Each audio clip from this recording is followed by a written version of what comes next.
ఈరోజే మంగళవారం అత్యంత విశేషమైన రోజు. ఈరోజు లక్ష్మీదేవికి ఇష్టమైన రోజు. ఈరోజు ఎవరైతే ఈ కథను వింటారో అటువంటి వారికి లక్ష్మీ కటాక్షం కలుగుతుంది. పూర్వం ఒకసారి సత్యభామ శ్రీకృష్ణుడి దగ్గరకు వెళ్ళి, నాదా, తులసి మొక్కకు నీరు పోస్తే మంచి జరుగుతుంది అని చెప్తారు కదా, మరి తులసి మొక్క దగ్గర దీపాన్ని వెలిగించడం వల్ల ఎటువంటి ప్రయోజనం కలుగుతుంది అని అడిగింది. దానికి శ్రీకృష్ణుడు ఇలా పలికాడు, చూడు సత్యభామ, ఇది నీకు అర్థం అవ్వాలి అంటే ఒక పుణ్యవంతమైన కథ నీకు తెలియాలి. ఆ కథను విన్నంతనే జన్మల పాపాలు తొలగి మహాపుణ్యం కలుగుతుంది. పూర్వకాలంలో దక్షిణాన ఒక పెద్ద నది ఉండేది. ఆ నది ఒడ్డున హరిహర అనే ఒక బ్రాహ్మణుడు ఉండేవాడు. అతను వేదాలను చదివిన గొప్ప పండితుడు. అయితే అతని దురదృష్టం కొలది అతనికి ఒక పొగరబోతు భార్య ఉండేది. ఆమె ఎప్పుడూ అతన్ని అవమానించేది. భర్తతో ప్రేమగా వ్యవహరించేది కాదు. అన్నం కూడా పెట్టేది కాదు. అతని ఇంటికి ఎవరైనా చుట్టాలు వచ్చినా సరే వాళ్లను అవమానించి తరిమి కొట్టేది. అంతేకాదు, ఇతర పురుషులతో మాట్లాడుతూ కావాలనే ఆ బ్రాహ్మణుణ్ణి మానసికంగా హింసించేది. అందరూ చూస్తూ ఉండగా చెట్టు కింద నిలబడి బట్టలు మార్చుకునేది. అయితే ఆ బ్రాహ్మణుడు ఎన్నోసార్లు ఆమెను హెచ్చరించాడు, తన ప్రవర్తనని మార్చుకోమని చెప్పాడు. కానీ ఆ బ్రాహ్మణుడి భార్య అతని మాటలు పట్టించుకోలేదు. నీలాంటి అడుక్కు తినేవాడిని పెళ్లి చేసుకున్నాను కాబట్టే నాకీ గతి పట్టింది. నిన్ను పెళ్లి చేసుకోవడం నేను చేసిన పెద్ద తప్పు. నీలాంటి వాడితో బతికే కంటే నరకానికి పోవడమే నాకు సుఖంగా ఉంటుంది అని అతనితో గొడవ పెట్టుకుంటూ ఉండేది. అంతేకాదు, ఆమె తన భర్త ముందే వ్యభిచారం చేయడం కూడా మొదలుపెట్టింది. కామజ్వాలలతో రగిలిపోతూ ఆమె అందమైన వ్యక్తి కోసం ఎదురు చూస్తూ ఉండేది. తన అందానికి సరిపోయేవాడు కావాలి అని ఆమె దేవుణ్ణి వేడుకునేది. అటువంటి మగవారిని వెతుక్కుంటూ ఒకరోజు అడవిలోకి వెళ్ళింది. అదే అడవిలో ఒక భయంకరమైన పులి తిరుగుతూ ఉంది. ఆ పులి చూపు ఈ బ్రాహ్మణ స్త్రీ మీద పడింది. వెంటనే ఆమెను తినడానికి తన పంజాను విసిరింది. అయితే ఆ బ్రాహ్మణ స్త్రీ ఎంతగానో భయపడిపోతూ ఆ పులిని వేడుకుంది. తనను దయతో వదిలిపెట్టమని వేడుకుంది. అందుకు ఆ పులి ఒప్పుకోలేదు. ఈరోజు నీవు నాకు ఆహారంగా మారాలని ఈ ప్రకృతే నిన్ను నా దగ్గరకు పంపించింది అని ఆ మహిళతో పులి పలికింది. పులి మాట్లాడుతూ ఉండడం చూసి ఆ స్త్రీ ఎంతగానో ఆశ్చర్యపోయింది. ఆ మహిళ పులితో ఇలా అంది, నీవు సాదాసీదా పులివి కాదు. ఇంతకీ నీవు ఎవరో నిజం చెప్పు అని ప్రశ్నించింది. అప్పుడు ఆ పులి తన జీవిత కథను ఇలా చెప్పడం ప్రారంభించింది. నీలాంటి పాపాత్ములను తిన్నప్పుడే నాకు ఈ జన్మ నుంచి విముక్తి లభిస్తుంది. నేనెవరో చెప్తాను, శ్రద్ధగా విను అని తన పూర్వజన్మ కథను ఇలా చెప్పింది. ఒకప్పుడు దక్షిణ దేశ తీరంలో పవిత్రమైన నది ఉండేది. అక్కడ ఒక బ్రాహ్మణుడు నివసిస్తూ తన జీవితాన్ని కొనసాగిస్తున్నాడు. ఎన్నో పుణ్యాలు చేసుకుంటే గాని ఆ బ్రాహ్మణుడి కడుపున నేను పుట్టాను. అయితే నాకు ఆ బ్రాహ్మణుడి సద్గుణాలు రాలేదు. నాలో ధనాన్ని సంపాదించాలి అనే కోరిక ఎక్కువగా ఉండేది. దీంతో నేను అక్రమ మార్గంలో ధనాన్ని సంపాదించడం మొదలుపెట్టాను. యాగాలు నిర్వహించాను, కానీ వాటికి కూడా ధనాన్ని ఆశించాను. ఎన్నో పాపపు పనులు చేస్తూ పాపాత్ముల కోసం యజ్ఞాలు చేసి వారి నుంచి విలువైన దానాలు స్వీకరించాలు. ఇలా సమయం గడిచిపోతూ ఉంది. నేను ముసలివాడిని అయ్యాను, కానీ నా మనసులో మాత్రం ధనాన్ని సంపాదించాలి అనే అత్యాశ ఇంకా పెరిగిపోయింది. ఒకరోజు నది ఒడ్డుకు వెళ్లి కొంతమంది పండితులతో కలిసి సక్రమైన పూజా విధానంలో కూడా తప్పుడు మంత్రాలు చదువుతూ పూజలు చేశాను. కానీ అదే సమయంలో ఒక కుక్క నా దగ్గరకు వచ్చింది. దాన్ని నేను తరిమి కొట్టాను, కానీ అది నా కాలిని కొరికేసింది. ఆ కుక్క కాటుకు నేను అక్కడికక్కడే చనిపోయాను. నేను చనిపోయిన తర్వాత యమదూతలు ప్రత్యక్షమయ్యారు. ఇటువంటి పాపాలు చేయడం వల్ల నాకు యమలోకంలో ఎన్నో శిక్షలు వేశారు. కొన్ని వేల సంవత్సరాల పాటు శిక్షలు అనుభవించిన తర్వాత నాకు ఇలా పులి రూపంలో జన్మ లభించింది. నా పూర్వజన్మ గురించి నాకు బాగా తెలుసు కాబట్టి నేను పుణ్యాత్ములను చంపును అని ప్రతిజ్ఞ చేసుకున్నాను. కానీ నీ వంటి పాపాత్ములైన వారిని మాత్రం చంపితింటే ఖచ్చితంగా నా పాపాలకు ప్రాయశ్చిత్తం కలుగుతుంది. ఇలా చెప్పి ఆ పులి ఆ స్త్రీని చంపి తినేసింది. ఆ తరువాత ఆమెను యమదూతలు యమలోకానికి తీసుకువెళ్లారు. ఇక నరకానికి వెళ్ళిన తర్వాత ఆమెను యముడి ముందు నిలబెట్టారు. ఆమె పాపాల చిట్టా చూసి చిత్రగుప్తుడు సైతం ఆశ్చర్యపోయాడు. ఆమె వ్యభిచారం చేయడమే కాకుండా భర్తను, అత్తా మామలను నానా రకాలుగా హింసించి ఎన్నో పాపాలు చేసిందని తెలిసి ఆమెకు నరకంలో కుంభీపాక, రౌరవాది నరకాలు విధించారు. ఇక ఎన్నో సంవత్సరాల పాటు అగ్నిగుండంలో కాల్చారు. ఆ తరువాత ఆమె ఒక చండాలుడి ఇంట్లో జన్మించింది. ఎటువంటి దాన ధర్మాలు, హిందూ సాంప్రదాయాలు తెలియని ఇంట్లో ఉండడం వల్ల ఆమె 20 సంవత్సరాల వరకు ఎన్నో అవస్థలు పడుతూ బతికింది. ఆ తరువాత ఆమె ఒక నది ఒడ్డుకు వెళ్ళినప్పుడు అక్కడ కొంతమంది స్త్రీలు తులసి మొక్క ముందు దీపం వెలిగించడం చూసింది. ఆడవాళ్ళందరూ తులసి మొక్కకు ఎందుకు పూజలు చేస్తున్నారు అని ఆమె ఆశ్చర్యపోతూ వాళ్లను వివరాలు కనుక్కుంది. తులసిని పూజించడం వల్ల సర్వ పాపాలు తొలగిపోతాయని తెలిసిన తర్వాత ఆమె కూడా తులసి ముందు దీపం పెట్టడం ప్రారంభించింది. ఇలా రోజులు గడిచిపోతూ ఉండగా ఒకరోజు అనుకోకుండా ఆమెకు మృత్యువు వచ్చింది. నిమిషాల్లో ఆమె చనిపోయిన తర్వాత ఆమె ఆత్మను నరకానికి తీసుకుపోవడానికి యమదూతలు వచ్చారు. ఆమెను వారు నరకానికి తీసుకుపోతూ ఉండగా వైకుంఠ ద్వారపాలకులు యమదూతలను అడ్డగించారు. మమ్మల్ని ఎందుకు అడ్డుకుంటున్నారు అని యమదూతలు ప్రశ్నించగా అందుకు వైకుంఠ ద్వారపాలకులు, ఈ మహిళ ఎన్నో సంవత్సరాల పాటు తులసి మొక్క దగ్గర దీపాన్ని వెలిగించింది, పూజలు చేసింది. కాబట్టి ఆమె చేసిన సర్వ పాపాలు, జన్మజన్మల పాపాలు కూడా తొలగిపోయాయి అని వైకుంఠ ద్వారపాలకులు తెలియచేశారు. తులసి మొక్కను పూజిస్తే ఎటువంటి ఫలితం ఉంటుందో వాళ్లకు తెలియచేశారు. దీంతో యమదూతలు ఆశ్చర్యపోతూ మరిన్ని వివరాలు అడిగారు. దానికి వైకుంఠ ద్వారపాలకులు ఇలా చెప్పారు, చూడండి యమదూతలారా, తులసి శ్రీసఖి శివే పాపహరిణి పుణ్యతే నమస్తే నారదనుతే నమో నారాయణ ప్రియే అనే శ్లోకాన్ని పఠిస్తూ తులసికోట ముందు ఎవరైతే దీపాన్ని వెలిగిస్తారో వాళ్లకు సర్వ సౌఖ్యాలు కలుగుతాయని, వాళ్ల పాపాలన్నీ తొలగిపోతాయని ద్వారపాలకులు చెప్పారు. అంతేకాదు, తులసి మొక్కను పూజించినప్పుడు విష్ణుమూర్తిని కూడా పూజిస్తూ ఓం నమో భగవతే వాసుదేవాయ అనే మంత్రాన్ని జపించాలి. ప్రతిరోజు సూర్యుడు అస్తమించే సమయంలో, అలాగే సూర్యోదయ సమయంలో కూడా తులసిమాత ముందు దీపాన్ని వెలిగించి విష్ణుమూర్తిని స్మరిస్తే ఎంతో పుణ్యం లభిస్తుంది. జన్మజన్మల పాపాలు తొలగిపోతాయి. వ్యభిచారం చేస్తూ భర్తను హింసించిన స్త్రీ ఏ విధంగా అయితే తన కర్మ ఫలితం నుంచి తప్పించుకుంటుందో, అదేవిధంగా తులసిమాతను పూజించి గౌరవిస్తే ఎంతో శుభం కలగడమే కాకుండా ఇంట్లో కూడా శాంతి సౌఖ్యాలు కలుగుతాయి. అయితే తులసిమాత ముందు నెయ్యితో దీపం కానీ, నువ్వుల నూనెతో కానీ దీపం వెలిగించాలి. ముఖ్యంగా ఆవు నెయ్యితో దీపం వెలిగించడం వల్ల అత్యంత సౌఖ్యం కలుగుతుంది. అటువంటి సమయంలో నువ్వుల నూనెతో దీపం వెలిగించడం వల్ల పాపకర్మలతో పాటు శనిపీడ కూడా తొలగిపోతుంది. 7 జన్మల పుణ్యం లభించాలి అంటే తులసికోట ముందు దీపాన్ని వెలిగించాలి. దీనివల్ల దారిద్ర్యం దరిదాపుల్లోకి కూడా రాదు. ముఖ్యంగా జీవితపు చివరి రోజుల్లో తులసి మొక్క ముందు దీపం వెలిగించి శ్రీ మహావిష్ణువును స్మరిస్తూ ఉంటే వాళ్లకు మోక్షం ప్రాప్తిస్తుంది. లక్ష్మీదేవి ఆశీర్వాదం పొందాలి అనుకున్నా సరే తులసి ముందు దీపం వెలిగించాలి అని యమదూతలకు వైకుంఠ ద్వారపాలకులు చెప్పారు అని శ్రీకృష్ణుడు సత్యభామకు తులసి గొప్పతనం వివరించాడు.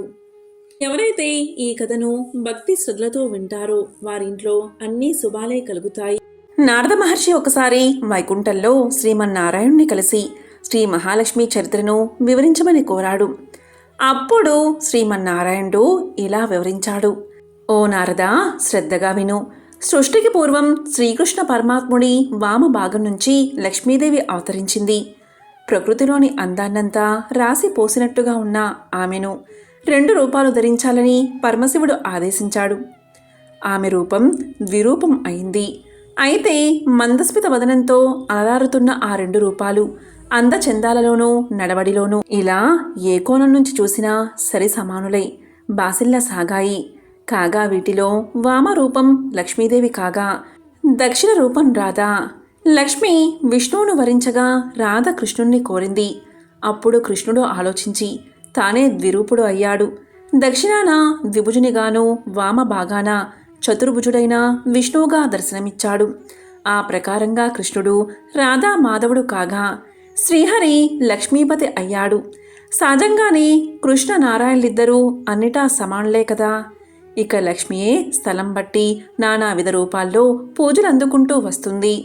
అంటే అమరపురిలో స్వర్గలక్ష్మిగా, నాగలోకంలో నాగలక్ష్మిగా, పాతాళంలో సౌభాగ్యలక్ష్మిగా, రాజుల చెంత రాజ్యలక్ష్మిగా, భువిని భక్తుల నివాసాల్లో గృహలక్ష్మిగా, గోమాతల్లో సురభిగా, యజ్ఞయాగాల్లో యజ్ఞకామిని అయిన దక్షిణగా, కాగా పద్మాల్లోనూ చంద్రుడి చెంతను శ్రీ శోభారూపిణిగా, సూర్యమండలాన ప్రభారూపిణిగా పూజలు అందుకుంటూ వస్తుంది.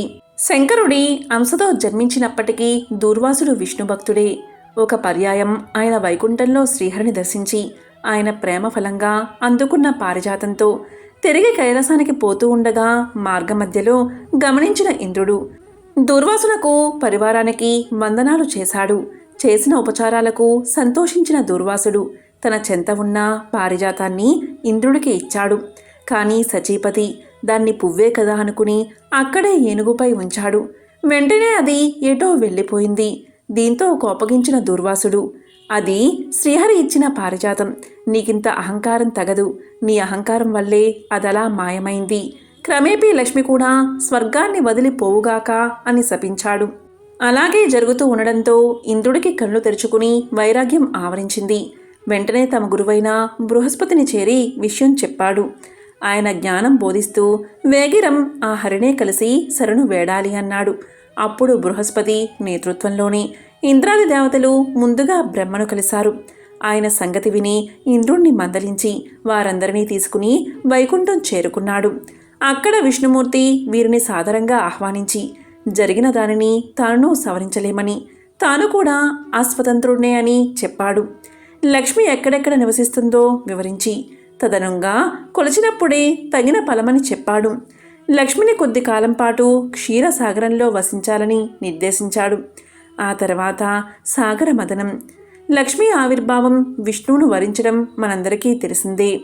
దేవతలందరూ తిరిగి ఆమెను యథోచితంగా పూజించగా ఆమె కూడా వారిని మన్నించి వారి గృహాలను పావనం చేయసాగింది. మరి లక్ష్మీదేవి ఎక్కడ నివసిస్తుంది అంటే శ్రీహరి నామ సంకీర్తన వినబడే చోట, దక్షిణావర్త శంఖం శంఖధ్వని తులసీదల సహిత హరిసేవాచన జరిగే చోట, లింగాచనము పరమశివుడి గుణనామ సంకీర్తనం జరిగే చోట, శ్రీ దుర్గా గుణమహిమ గానం వినిపిస్తూ ఉండే చోట, అటువంటి చోట లక్ష్మీదేవి నివసిస్తుంది. ఒడిశాలోని పూరీ క్షేత్రంలో జగన్నాథుడి రథయాత్ర అంటేనే భక్తి పారవస్యం. లోక బాంధవుడు తన సోదర సోదరీమణులతో కలిసి భక్తులకు దర్శనమిచ్చి ఈ మహోత్సవం ప్రపంచ ప్రఖ్యాతిగాంచింది.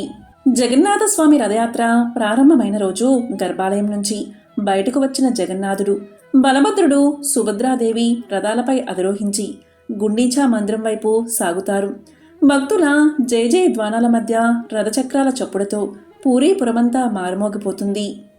పురాణాల ప్రకారం రథయాత్రకు బయలుదేరే ముందు జగన్నాథుడు లక్ష్మీదేవికి త్వరగా తిరిగి వస్తాను అని మాట ఇచ్చి వెళ్తాడు. కానీ గుండీచా మందిరానికి చేరుకున్న స్వామి అక్కడి విందులు భక్తుల కోలాహలంలో పడి లక్ష్మీదేవికి ఇచ్చిన మాటను మర్చిపోతాడు. లక్ష్మీదేవి ఒంటరిగా ఆలయంలో వేచి చూసి విసిగిపోయి తన భర్త కోసం వెతుకుతూ గుండీచా మందిరానికి బయలుదేరుతుంది. భర్తను వెతుక్కుంటూ వెళ్ళిన లక్ష్మీదేవికి ఆయన తన సోదరీమణులతో కలిసి హాయిగా కాలక్షేపం చేస్తున్నట్లు కనిపిస్తుంది. దీంతో ఆమెకు ఆగ్రహం కట్టలు తెంచుకుంటుంది. తనను మోసం చేసి మాట తప్పినందుకు నిరసనగా జగన్నాథుడి రథమైన నందిఘోషను పాక్షికంగా ధ్వంసం చేస్తుంది.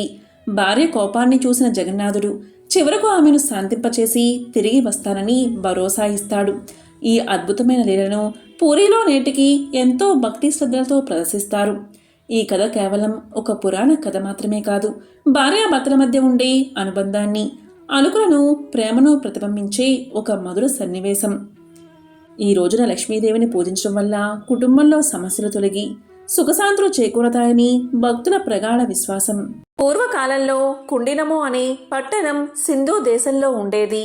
ఆ పట్టణంలో కౌండిన్య నామంతో ఒక బ్రాహ్మణుడు ఉండేవాడు. అతని భార్య పేరు గుణశీల. ఆమె వివాహం జరిగిన దగ్గర నుంచి ఎప్పుడు చూసినా ఏడుస్తూనే ఉండేది.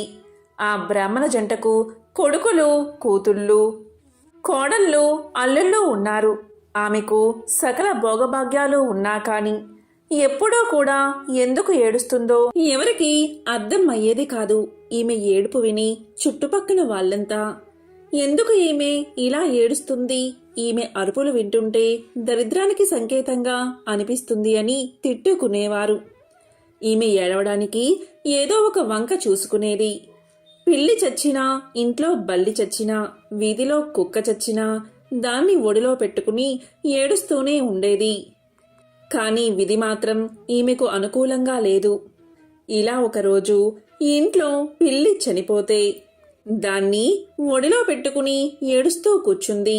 ఆమె ఎప్పుడైతే దాన్ని ఒడిలో పెట్టుకుని ఏడుస్తూ ఉందో వెంటనే ఆ పిల్లి చచ్చింది కాస్త బతికిలేచి వెళ్ళిపోయింది. మరలా తెల్లవారేసరికి ఇంట్లో ఒక బల్లి చనిపోయింది. దాన్ని కూడా ఒడిలో పెట్టుకుని ఏడుస్తూ ఉంది. అక్కడ కూడా ఆశ్చర్యం జరిగింది. ఆమె ఒడిలో పెట్టుకుని ఏడవడం మొదలు పెట్టగానే ఆ బల్లికి తిరిగి ప్రాణం వచ్చి వెంటనే వెళ్ళిపోయింది. ఆమె జరిగిందంతా చూసి ఏడవడానికి కారణం లేకపోయిందే అని ఇంకా ఏడవడం మొదలు పెట్టింది. ఇలా ఉండగా ఒకరోజు వీధిలో ఒక కుక్క చనిపోయింది. దాని దగ్గరకు వెళ్లి ఒడిలో కుక్కను పెట్టుకుని ఏడుస్తూ ఉంది. ఆమె అలా ఒడిలో పెట్టుకుని ఏడవడం మొదలు పెట్టగానే ఒక్క దెబ్బకు ఆ కుక్క బతికి పరుగు పెట్టింది. అది చూసి, దేవుడా, నాకు మనస్ఫూర్తిగా ఏడ్చే స్వతంత్రం కూడా లేకుండా చేస్తున్నావు అని బోరున ఏడవడం మొదలుపెట్టింది. ఇదంతా చూసిన జనానికి ఇదేదో వింతగా అనిపించింది. అలా వారు ఆమె వైపు విచిత్రంగా చూడసాగారు. ఇక ఏడవడానికి కుదరడం లేదు అని ఒక ఉపాయం చేసింది. బయట ఉన్న తేలులను తీసుకువచ్చి ఉప్పు పాత్రల్లో, మిగతా పాత్రల్లో తేలుల్లో, జర్రుల్లో ఉంచింది. ఎందుకు అంటే కూతుర్లు, కోడళ్ళు అలా వంట నిమిత్తం చేతులు ఆ పాత్రలో పెట్టగానే అవి కుడతాయి గనక ఆ నొప్పితో వారు ఏడుస్తూ ఉంటే వారి పక్కన కూర్చుని ఏడవచ్చు అని ఈమె ఆలోచన. కాని విధి మాత్రం ఆమెకు వ్యతిరేకంగా ఉంది. కూతుర్లో, కోడళ్ళు వాటిలో తమ చేతులు పెట్టగా జర్రెలు అలాగే తేల్లో వస్తువులుగా మారిపోయాయి. అంతేకాదు, తన కొడుకుల బట్టల్లో పాములు ఉంచేది. అలా పాములు కరిస్తే కొడుకులు చచ్చిపోతే ఏడవచ్చు అని ఈమె ఆలోచన. కాని విధి మాత్రం వేరేగా ఆలోచన చేసింది. ఆ పాములు కాస్త బంగారు మొలతాలలా అయిపోయాయి. ఇక కొడుకులు బట్టల్లో చెయ్యిలు పెట్టగానే బంగారు మొలతాళ్ళు వాడి చేతికి అందాయి. వెంటనే కొడుకులు, అమ్మా, బట్టల్లో బంగారు మొలతాడు ఎందుకు ఉంచావమ్మా అని అడగ్గానే దానికి ఆమె, నాయనా, వాటిని తీసి జాగ్రత్తగా దాచుకోండి అని పలికేది. అలా ఆమె ఏమి చేసినా ఏడవడానికి అవకాశం దొరకకపోవడం వల్ల ఆమె అడవికి పోయి అక్కడ కూర్చుని ఏడవడం మొదలుపెట్టింది. అలా ఏడుస్తున్న సమయంలో పార్వతీ పరమేశ్వరులు ఆ మార్గం గుండా పోతూ ఆమెను చూసి ఇలా పలికారు. ఎందుకమ్మా ఏడుస్తున్నావు అని అడగ్గా దానికి ఆమె ఇలా సమాధానం చెప్తుంది. ఓ మహనీయ దంపతుల్లారా, నాకు అష్టైశ్వర్యాలు ఉన్నాయి, కానీ ఎప్పుడు ఏడవాలనే బుద్ధి పుడుతుంది. అలా ఏడుస్తుంటేనే నాకు మంచిగా అనిపిస్తుంది. దానికి కారణం మీరే చెప్పాలి అని బ్రతిమాలుతుంది. అప్పుడు పార్వతీదేవి మొత్తం తెలుసుకుని ఇలా అంటుంది.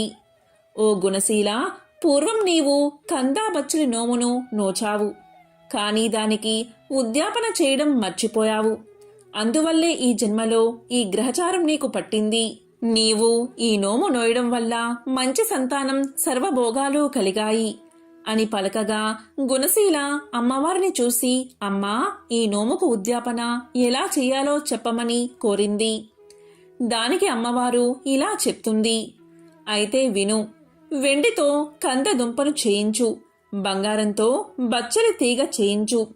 మంచి కంద, సేరు, బచ్చలి అరసేరు, 5 మానికల బియ్యం, పసుపు కుంకుమలతో, నల్ల పూసలు, రవికల గుడ్డలు, మెట్టెలు, మంగళ సూత్రాలతో, ముత్తైదువులకు దక్షిణ తాంబూలాలతో వాయనాలు సమర్పించు అని పార్వతీదేవికి చెప్పింది.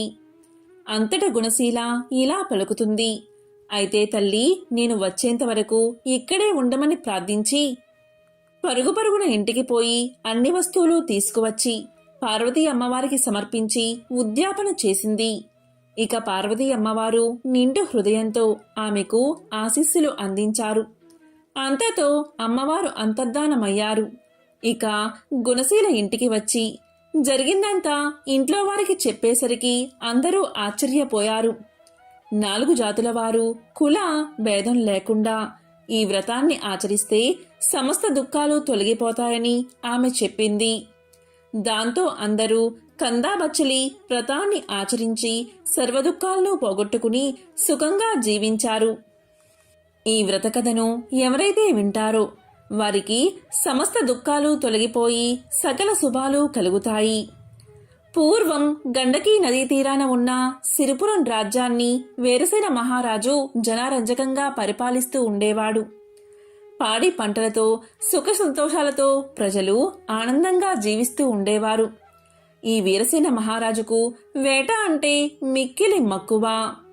అతను ఒకసారి గండకీ నదీ తీరాన్ని ఆనుకుని ఉన్న అడవిల్లోకి బయలుదేరాడు. చాలాసేపు క్రూర జంతువుల్ని వేటాడాడు. దాంతో రాజు రెట్టించిన ఉత్సాహంతో బాగా దట్టమైన అడవిల్లోకి వెళ్లిపోయి దారిని తప్పాడు. వెనుక ఉన్న సైన్యాలు రాజుని అందుకోలేక వెనుక పడ్డారు. ఇలా 2 రోజులు గడిచాయి. రాజు జాడ కోసం సైన్యాలు 4 భాగాలుగా విడిపోయి 4 దిక్కులా గాలించి అతి కష్టం మీద 3వ రోజున రాజు జాడ కనుక్కుని అందరూ ఒక చోటకు చేరుకున్నారు. గుర్రం మీద 3 రోజులు ఒంటరిగా ప్రయాణించిన రాజు బాగా అలసిపోయి నిస్సత్తువుగా ఉండిపోయాడు. వెంట తెచ్చుకున్న ఆహార పదార్థాలు నీళ్లు ఖర్చయిపోవడంతో సైనికులు కూడా అలసిపోయి ఆకలితో ఉన్నారు. చాలాసేపు గాలింపు తర్వాత వాళ్ళకి ఒక చిన్న పంట పొలం కనిపించింది. దాంట్లో చెరుకు, మొక్కజొన్న పంటలు ఉన్నాయి. దాంతోపాటు మామిడి, సీతాఫలం బాగా విరగకాచి ఉన్నాయి. మధ్యలో తీయని నీటితో కూడిన ఒక బావి ఉంది. ఇక సైనికులంతా ఆ పొలంపై పడి ఎవరికి కావలసిన వారు తీసుకుని కడుపు నిండా తిని మధురమైన బావినీరు తాగి మహారాజుకి కావలసిన ఫలాలు, చల్లని నీరు ఇచ్చి రాజుని సేద తీర్చారు. కాసేపటికి తేరుకున్న మహారాజు తన సైన్యంతో సహా రాజ్యాన్ని చేరుకున్నాడు. కానీ చిత్రంగా మరుసటి రోజు నుంచి రాజుకి తీవ్ర అశాంతి, అనారోగ్యం మొదలయ్యాయి. రోజు రోజుకి క్షీణిస్తూ మంచం పట్టాడు మహారాజు. రాజవైద్యులు ఎన్ని చికిత్సలు చేసినా రాజుకి ఆరోగ్యం చేకూరలేదు. ఈ విధంగా రోజులు నెలలు గడిచినా కూడా తన రోగం తగ్గకపోయేసరికి రాజు తన గురువైన తపోధనుడైన సదానంద మహర్షిని పిలిపించి తన సమస్యను పూర్తిగా వివరించాడు. అప్పుడు ఆ మహర్షి తన దివ్య దృష్టితో జరిగిందంతా తెలుసుకుని ఇలా పలికాడు. రాజా, రాజన్నవాడు ప్రజల్ని క్రూర మృగాల నుంచి రక్షించాలి. అది కూడా ప్రజలు క్రూర జంతువుల వల్ల తమకి ప్రాణభయం ఉందని ఫిర్యాదు చేసినప్పుడు మాత్రమే చేయాలి. కానీ నీవు మృగ వినోదం కోసం అకారణంగా జంతువుల్ని వేటాడి మూగ జంతువుల్ని హింసించావు. పైగా నీ సైనికులు ఓ పైరు పంటలో చొరబడి పేద రైతు యొక్క కష్టాన్ని దోచుకుని తిన్నారు. అందులో కూడా నీ సైనికులు అతని అనుమతి తీసుకోలేదు. అందులో నీకు కూడా భాగం ఉంది. ఆ పాపం కలిపురుషుడిగా మారి నిన్ను వేటాడుతుంది అని చెప్పాడు మహర్షి. ఇది విన్న రాజు ఎంతో ఆశ్చర్యపోయి ఇలా పలికాడు. మహాత్మా, మన్నించండి. నేను ఈ దేశపు రాజుని కదా. నా రాజ్యంలో ఉన్న సకల ప్రజల మీద, వాళ్ళ ఆస్తుల మీద, ధనధాన్యాలు, పంట పొలాలు, తోటలు, వ్యాపారాలు అన్నిటిపైన నాకు సర్వాధికారాలు ఉన్నాయి కదా. మరి నాకు పాపం ఎలా అంటుతుంది అని అడిగాడు. దానికి మహర్షి ఇలా చెప్పాడు. రాజా, నువ్వు చెప్పింది నిజమే. స్వయంగా నువ్వు ఆ రైతు తోటలోకి వెళ్ళి నీకు కావాల్సింది తిని నీ సైనికులకు పంచినా నీకు దోషం అంటదు. లేదా నీ ఆజ్ఞపైన నీ సైనికులు ఆ తోటలోంచి పళ్ళు నీరు నీకు తీసుకువచ్చినా నీకు దోషం అంటదు. ఇక్కడే నువ్వు ధర్మదేవతని సరిగ్గా అర్థం చేసుకోవాలి. పై 2 విషయాలు జరిగి ఉంటే నీకు దోషం అంటేదే కాదు. కానీ నీ సైనికుల అనాలోచిత చర్య వల్ల తాత్కాలికంగా నీకు ఉపశమనం లభించింది. కానీ ఆ దోష ఫలితాన్ని నువ్వు అనుభవించాల్సి వచ్చింది అని చెప్పాడు మహర్షి. ఇక రాజు సుదీర్ఘంగా ఆలోచించి, మహాత్మా, దీనికి పరిహారాన్ని ప్రాయశ్చిత్తాన్ని చెప్పండని కోరాడు. ఇక మహర్షిని చూసిన మహారాజు అప్పటికప్పుడు ఆ పంట పొలం రైతును పిలిపించాడు. ఆ రైతు పేద యువకుడైన ముకుందుడు. చక్కనైన రూపం కలవాడు. కాయకష్టం చేసుకుని తనకున్న చిన్న పొలంలో రకరకాల పళ్ళు ఫలాలు పండిస్తూ వృద్ధులైన తన తల్లిదండ్రులను పోషించుకుంటూ ఉన్నాడు. రాజు యొక్క సైన్యం తన పంటని మొత్తం కాజేయడంతో గత 4 రోజులుగా తల్లిదండ్రులకు సరైన తిండి కూడా పెట్టలేక చాలా దీన స్థితిలో ఉన్నాడు. ఇక రాజు అతనికి క్షమాపణ చెప్పి తన తప్పుకి పరిహారంగా 1000 బంగారు నాణాలు బహుకరించాడు. అప్పుడు పేద రైతు మహా ఆనందపడి ఇలా పలికాడు, రాజా, ఈ బహుమానంతో జీవితాంతం నా తల్లిదండ్రులకి అస్సలు ఏ లోటు లేకుండా ప్రేమగా పోషించుకుంటాను అంటూ రాజుకి కృతజ్ఞతలు చెప్పి అక్కడ్నుంచి వెళ్ళిపోయాడు. ఆ విధంగా ఆ రైతు వెళ్ళిపోయాక రాజు మహర్షి వైపు తిరిగి, మహాత్మా, ఇక నా పాపం పోయినట్లేనా అని అడిగాడు. దానికి మహర్షి ఇలా అన్నాడు, రాజు రాజైన వాడు ఎప్పటికప్పుడు ధర్మశాస్త్రాలు, నీతి శాస్త్రాలను క్షుణ్ణంగా అధ్యయనం చెయ్యాలి. లేదా ఎవరి దగ్గర నుంచైనా తెలుసుకుంటూ ఉండాలి. ప్రస్తుతానికి నీ పాపం తొలగిపోయింది, కానీ ఇంకా మిగిలే ఉంది అన్నాడు మహర్షి. అప్పుడు రాజు మళ్లీ నమస్కారం చేసి, మహాత్మా, మరి పరిహారం చెప్పండి అని కోరాడు. మహర్షి రాజు వంక చూశాడు. అప్పుడు వెంటనే రాజు సదాచార భక్తులైన పండితుల్ని, బ్రాహ్మణోత్తముల్ని మహారాజు సభకు ఆహ్వానించాడు. కొన్ని వందల మంది తరలి వచ్చారు. రాజు వాళ్ళకి జరిగిందంతా వివరించి 4 రోజుల పాటు రైతు కుటుంబాన్ని ఆకలి బాధకి గురిచేసిన పాపం పోగొట్టుకోవడానికి గాను 10,000 బంగారు నాణాలను దానంగా ఇవ్వడానికి సిద్ధపడ్డాడు. కాని ఆ దానం స్వీకరించడానికి ఎవరూ ముందుకు రాలేదు. ఎందుకంటే వాళ్ళు పండితోత్తములు. అలా చేయడం వల్ల ఆ పాపం తాము స్వీకరించినట్లు అవుతుందని వాళ్లకు తెలుసు. ఇక రాజు నిరాశగా వాళ్ల వైపు చూస్తూ ఉండగా విశ్వవేత్తుడు అనే బ్రాహ్మణోత్తముడు లేచి ఆ దానం స్వీకరించడానికి సిద్ధంగా ఉన్నానని తెలియచేశాడు. ఇక రాజు ఆనందంగా 10,000 బంగారు నాణాలను బహుమానంగా ఇవ్వగానే విశ్వవేదుడు తాను తెచ్చిన 2 బంగారు నాణాలను వాటితో కలిపి అక్కడ చేరిన పండితులకు, బ్రాహ్మణులకు ఉచితంగా పంచేశాడు. ఇలా చేయడం వల్ల ఆ పాప ఫలం అతనికి అంటలేదు. ఇక రాజు అతన్ని చూసి ఇలా పలికాడు, మహానుభావా, తమ పరిస్థితి మెరుగుపడాలని అంత పెద్ద మొత్తం దానంగా ఇచ్చాను. ఇప్పుడు తమకి నేను ఇచ్చిందేముంది అన్నాడు. మీరేమో నేనిచ్చిన ధనాన్ని దాన ధర్మాలు చేసి మీ పాపం పోగొట్టుకున్నారు. ఇప్పుడు నేను మీకు ఎలా సహాయం చేయగలను అని అడగ్గా దానికి ఆ బ్రాహ్మణోత్తముడు బదులిస్తూ ఇలా అన్నాడు, రాజా, గండకీ నదీ తీరాన ఉభయ సంధ్యల్లో సంధ్యావందనంతో పాటు గ్రామీణుల ఇళ్లల్లో పూజాది శుభకార్యాలలో పౌరోహిత్యం చేసుకుంటూ ఉంటాను నేను. ఆ వచ్చిన ధనంతో నేను నా భార్య ఆనందంగా జీవిస్తున్నాం. మీరు నాకేమైనా సహాయం చెయ్యాలి అనుకుంటే గండకీ నదీ తీరంలో ఒక అపురూప శివాలయాన్ని నాకు నిర్మించి ఇస్తే చాలు. నా శేష జీవితాన్ని ఆనందంగా గడిపేస్తాను. దాంతో మా ఇద్దరి జీవితాలు ఆ పరమేశ్వరుడి అనుగ్రహం వల్ల పరిపూర్ణమవుతాయి అని చెప్పగా రాజు దానికి ఆనందంగా ఒప్పుకుని ఆ బ్రాహ్మణుడికి శివాలయం కట్టించి ధర్మదేవత యొక్క అనుగ్రహం పొంది ధన్యుడు అయ్యాడు రాజు. కాబట్టి అధికార బలంతో ఇతరుల మనస్సును ఎప్పుడూ నొప్పించరాదు. ఇలా చేస్తే మనశ్శాంతి కలుగుతుందని ఈ కథ మనకు తెలియచేస్తుంది. ఎంతో పవిత్రమైన విశేషమైన ఈ రోజు ఈ కథను వింటే చాలు సకల శుభాలు కలుగుతాయి.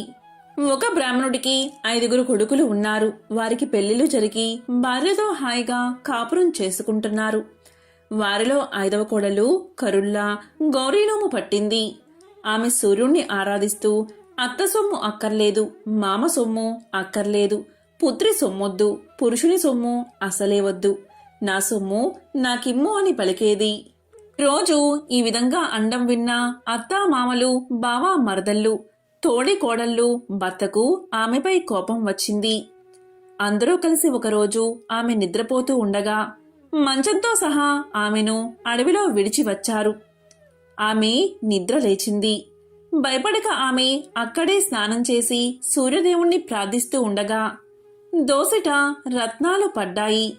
వాటితో పసుపు, కుంకుమ, కొంచెం ఉప్పు, మిరపకాయలు, బియ్యము కొని ఒక ముసలమాని సహాయంతో ఆ సమీప గ్రామాన చిన్న ఇంటిలో ఉన్నది. ఎప్పుడైతే ఈమెను ఇలా చేశారో వారికి దరిద్రం పట్టి పల్లె పల్లెకు తిరుగుతూ అడుక్కుంటూ జీవితం గడపడం మొదలుపెట్టారు. అలా ఊరు తిరుగుతూ ఉండగా ఒక దగ్గర సూర్య నమస్కారం చేస్తున్న ఈమెను చూశారు. మన అమ్మాయి కూడా ఇలాగే సూర్య నమస్కారం చేసేది అని వారిలో వారు అనుకున్నారు. సూర్యుడి కరుణ వల్ల అక్కడ మేడలు, మిద్దెలు, ఇల్లు, వాకిళ్ళు, తోటలు, దొడ్లు విపరీతంగా కొన్నది ఆమె. నిత్యాన్నదానం చేసేది. ఒకరోజు అత్తా మామలు వచ్చి అన్నం పెట్టమన్నారు. నా అత్తా మామ మీలాగే ఉండేవారని వారిని చూసి పలికింది. ఇంతలో భర్త వచ్చాడు. ముగ్గురుకు తలంటు పోసి కొత్త బట్టలు కట్టబెట్టింది. వారితో కరుళ్ళు కొత్తవి కంచెంలో పెట్టి కరుల్లా గౌరీనోము నోయించింది. ఇలా 5 సంవత్సరాలు చేయించగానే వారి పాపాలన్నీ తొలగిపోయాయి.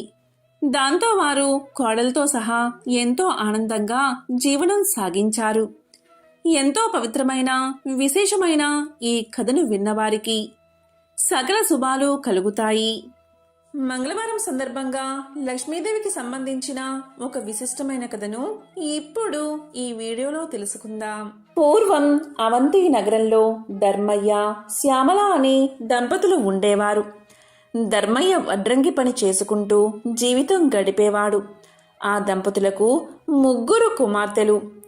ఒక సంవత్సరం కరువు కాటకాలు వచ్చి ధర్మయ్యకు పని దొరకక ఇల్లు గడవడానికి కూడా చాలా కష్టపడ్డాడు. ఆ తరువాతి సంవత్సరం కూడా కరువుతో దేశమంతా అల్లాడిపోయింది. ప్రజలందరూ తిండి గింజలు దొరకక నానా ఇబ్బందులు పడ్డారు. ఇక ధర్మయ్య పరిస్థితి ఇంకా దారుణంగా ఉంది. తినడానికి 2 పూటల భోజనం కూడా దొరకక మరమరాలు తింటూ ఇల్లంతా కాలం గడుపుతున్నారు. కానీ ఆ దంపతులిద్దరూ ఇంత కష్టకాలంలో కూడా భగవంతుణ్ణి మరవలేదు. వారి ఇంట్లో తరతరాల నుండి వస్తున్న శ్రీ లక్ష్మీనారాయణ విగ్రహం ఒకటి ఉంది. ఆ విగ్రహాన్ని రోజు భక్తి శ్రద్ధలతో పూజించేవారు. రోజు ఏదో ఒక పదార్థాన్ని తప్పకుండా నైవేద్యంగా పెట్టేవారు. అయితే 2 సంవత్సరాల నుండి కరువు వల్ల ఇంట్లో ఏ పదార్థమూ లేకపోవడం చేత ఈ ఇంటి ఆవరణలోని తులసి మొక్క నుండి ఒక దళాన్ని శ్రీ లక్ష్మీనారాయణలకు భక్తితో కళ్ళుకు అద్దుకుని సమర్పించేవారు. రోజులు ఇలా గడుస్తూ ఉండగా ఒకరోజు రాత్రి 10 గంటల సమయంలో ఎవరో తలుపు తట్టిన శబ్దం వినబడింది. ఈ వేళలో ఎవరు వచ్చి ఉంటారా అని ఆలోచిస్తూ తలుపు తీసిన ధర్మయ్య దంపతులకు మధ్య వయస్కులో ఉన్న ఒక ముత్తైదువు కనిపించింది. ఆమెలో ఏదో ఒక దివ్య తేజస్సు ధర్మయ్యకు గోచరించింది. ఇంత రాత్రివేళ ఇలా ఒంటరిగా వచ్చినా ఈమె ఎవరై ఉంటుందా అని ఆలోచిస్తూ ఉండగా ఆమె వీరితో ఇలా పలుకుతుంది. నాయనా, నేను పొరుగు ఊరు నుండి మా ఊరు వెళుతూ దారి తప్పి ఇటుగా వచ్చాను. రాత్రి కావడం వల్ల దోవ సరిగ్గా తెలియడం లేదు. ఈ రాత్రి మీ ఇంటిలోనే పడుకుని తిరిగి ఉదయాన్నే వెళ్ళిపోతాను అని పలికింది. అప్పుడు ధర్మయ్య దంపతులిద్దరూ ఆమెను లోపలికి రమ్మని ఆహ్వానించారు. అతిథి భగవంతుడితో సమానం కదా, కానీ ఆమెకు ఇవ్వడానికి ఇంట్లో ఏమీ కనిపించలేదు. వాళ్ళకి కాసిన్ని మంచినీళ్లు మాత్రమే ఇచ్చారు. ఇంట్లో పడుకోవడానికి ఒక చాప మాత్రమే ఉంది. ఆ రాత్రి ఆమె ఆ చాపపైనే నిద్రించింది. తెల్లవారగానే వెళ్ళడానికి సిద్ధమైంది. అప్పుడు ధర్మయ్య దంపతులిద్దరూ ఆమెతో ఇలా అన్నారు: తల్లి, నీవు తేజస్సుతో సాక్షాత్తు జగన్మాత అయిన శ్రీ మహాలక్ష్మిగా ఉన్నావు. నిన్ను ఒట్టి చేతులతో పంపుతున్నందుకు మాకు ఎంతో బాధగా ఉంది అన్నారు వారిద్దరూ. అప్పుడు ఆమె ఇలా పలుకుతుంది: దంపతులారా, మీరు చింతించవద్దు. మీ ఇంట్లో ఉండడానికి ఒప్పుకున్నారు, అదే చాలు అంది. అప్పుడు శ్యామలమ్మ ఆమెకు బొట్టు పెట్టి పంపించింది. ఆమె వెళ్ళిన తర్వాత కాసేపటికి ఇంట్లో ఏదో చప్పుడు వినిపించింది. ఏమిటా అది అని ఇల్లంతా చూడగా శ్రీ లక్ష్మీనారాయణ విగ్రహం వద్ద నుండి శబ్దం వస్తున్నట్టుగా వారు గమనించారు. అక్కడ కొన్ని బంగారు నాణాలు పడి ఉన్నాయి. అప్పుడు ఆ దంపతులకు జరిగిందంతా అర్థమైంది. రాత్రి తమ ఇంటికి వచ్చింది మరెవరో కాదు, సాక్షాత్తు జగన్మాత శ్రీ మహాలక్ష్మి. ఆ తల్లికి తామేమీ ఇవ్వలేకపోయామే, చెయ్యలేకపోయామే, కనీసం తగిన వసతి కూడా కల్పించలేకపోయామే అని ఎంతో బాధపడ్డారు. ఆ తల్లిని అనేక విధాలుగా స్తుతించారు. శ్రీ మహాలక్ష్మీదేవి అనుగ్రహం వల్ల కలిగిన ధనంతో పిల్లల పెళ్లిళ్ళు ఘనంగా జరిపించారు. జీవించినంతకాలం సుఖంగా జీవించి ఎన్నో సత్కార్యాలు చేసి చివరకు ముక్తిని పొందారు. దీపం లక్ష్మీ స్వరూపం. ధర్మయ్య దంపతులు రోజూ శ్రీ లక్ష్మీనారాయణ విగ్రహం వద్ద దీపం వెలిగించేవారు. ఎంతటి కష్ట సమయంలో అయినా దీపారాధన మాత్రం మానలేదు. అందువల్ల శ్రీ మహాలక్ష్మీదేవి ఎంతో సంతోషించి వారిని అనుగ్రహించింది. దీపం జ్ఞాన స్వరూపం, దీపం ఐశ్వర్య స్వరూపం. దీపం ఉన్న చోట శ్రీ మహాలక్ష్మి చిరునవ్వుతో ఉంటుంది. ఎవరైతే నిత్యం దీపారాధన చేస్తారో వారు సిరి సంపదలతో తులతూగుతారు. వారికి దేనికి లోటు ఉండదు. ధనధాన్యాలు సమృద్ధిగా ఉంటాయి. ఆ తల్లి అనుగ్రహం ఉన్నవారికి సర్వ సౌభాగ్యాలు లభిస్తాయి. ఓ జగజ్జనని జగన్మాత శ్రీ మహాలక్ష్మి, నీకు ఇవే మా నమస్కారాలు. మంగళప్రదాయని నీవు, నీకే ఇవి మా ప్రణామాలు. లోకేశ్వరి, నీకు ఇవే మా నమస్కారాలు. భక్తుల కోరికలు తీర్చే కల్పవల్లివి నీవు. నీ కటాక్షం ఉన్నవారికి సర్వ సౌభాగ్యాలు చేకూరతాయి. దేనికి లోటు లేకుండా జీవితమంతా ఆనందంగా గడుస్తుంది. శ్రీ మహాలక్ష్మి కటాక్షం లేనివారు బానిసత్వం, దారిద్ర్యం, అప్పులు, భార్యావియోగం, అనారోగ్యం ఇలాంటి అనేక కష్టాల పాలవుతారు. సర్వమంగళ ప్రదాయిని అయిన జగన్మాత ఆరాధించిన వారికి దేవిని దాసదాసీ జనం, పుత్రులు, మిత్రులు, బంధువులు, ఆరోగ్యం, ధనం, ధాన్యం, వాహనమని అష్టైశ్వర్యాలు లభిస్తాయి. శ్రీ లక్ష్మీనారాయణలో ఎవరైతే ఎప్పుడూ మనసులో ప్రార్థిస్తూ ఉంటారో వారికి సర్వ సౌభాగ్యాలు కలుగుతాయి. వారికి ఎటువంటి పరిస్థితుల్లో కూడా ఆపద దరిచేరదు. శ్రీ లక్ష్మీనారాయణులు అన్యోన్యమైన జంట. మత్స్య అవతారంలో శ్రీలక్ష్మిగాను, కూర్మావతారంలో కూర్మావతిగాను, నరసింహ అవతారంలో శ్రీ మహాలక్ష్మిగాను, వరహ అవతారంలో భూలక్ష్మిగాను, శ్రీరామావతారంలో సీతగాను, శ్రీకృష్ణావతారంలో రుక్మిణిగాను ఆ మహాలక్ష్మి తన పెర్మిటి అయిన శ్రీమన్నారాయణుడితో కలిసి అవతరించింది. ఎంతో పవిత్రమైన విశేషమైన ఈరోజు ఈ కథలను విన్నా, చదివినా, చెప్పినా, వినిపించినా సకల శుభాలు కలుగుతాయి. ఓం శ్రీ మహాలక్ష్మియే నమః. ఓం నమః శివాయ. ఓం నమో భగవతే వాసుదేవాయ.